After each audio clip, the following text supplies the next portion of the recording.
All right, so one more for week 3. Welcome back to Burmatic Advanced Fantasy.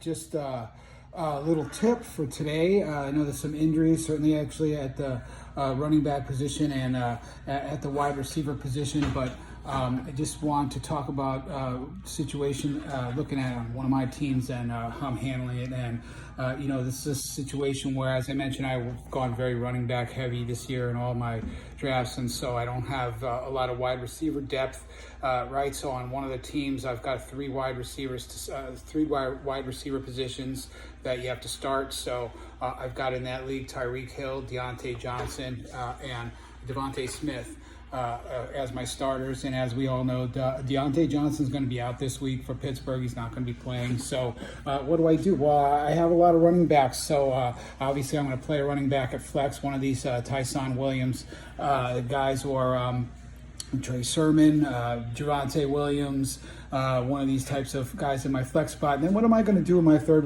wide receiver spot? I have Jamison Crowder on my bench, who would have been a nice fill-in for Deontay Johnson, but he's going to be out too. So what am I doing? Well, I'm getting a lot of trade offers, people trying to trade me, wide receivers, maybe a Hollywood Brown for Trey Sermon, seeing that I have these running backs with this upside.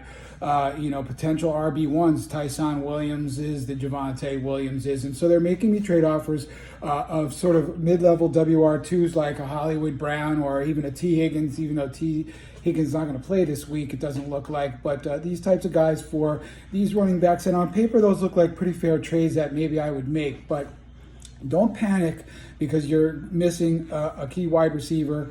Don't blow up your whole team and your whole plan for it. So what I'm doing is I picked up Braxton Berrios off the free agent wire. He's been pretty productive. Jets are usually behind, and he is the guy out of the backfield who's going to be catching the ball on third downs and so forth.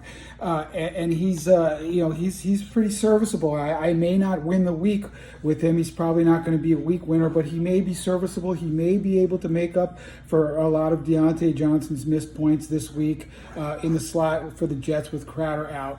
So, I'm doing that instead of panicking and pulling the trigger on one of these other trades that would kind of blow up my running back depth. And so I would advise against doing that, because going forward, you're looking at potential RB1s to fill out your starting lineup going forward. And, a guy, a WR2, that's a guy who may or may not start for you on a weekly basis. I'd say Hollywood Brown's probably going to be a starter for you most weeks, but he's not exciting, not a lot of exciting upside with a guy like Hollywood Brown. So I'm not making those trades. I'm taking a pass on those trades, and I'm just going to the free agent wire to pick up a serviceable wide receiver, and I would advise you to do the same here in week 3. And thanks again for watching Burmatic Advanced Fantasy.